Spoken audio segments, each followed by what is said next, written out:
can buy. Unless you introduce style into the equation. Rover has had a huge success with its 200 hatchback. Not only did it sell very well, but so have all its derivatives. The latest of which is this, the 400 Tourer.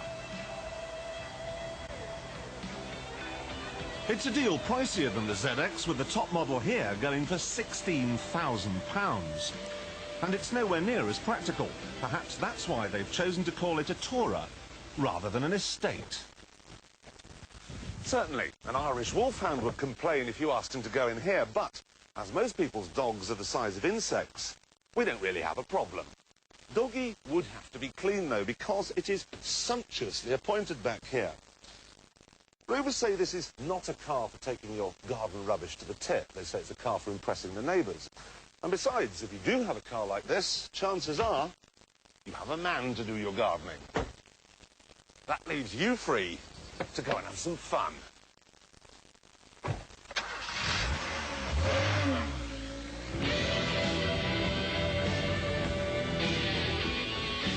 Under the bonnet I have a 136 brake horsepower 2-litre 16-valve engine, British designed and British built, and put, curiously enough, on a Honda platform by a company now owned by BMW.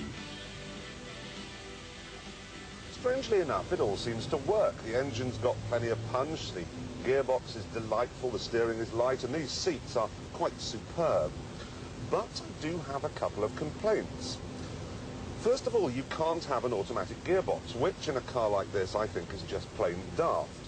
And second, I know I've got wood, I know I've got toys, but it just doesn't feel substantial enough to be a £16,000 car. OK, so there's no BMW rival at the moment because the 3 Series Touring is currently out of production. But remember, there is an Audi 80 estate, and if it was my £16,000 and I was looking for some style and some prestige and some panache, that's what I'd buy. It's not all doom and gloom, though, for Rover's first ever estate, because there is a brace of cheaper models. One has a 1.6-litre engine, the other a diesel.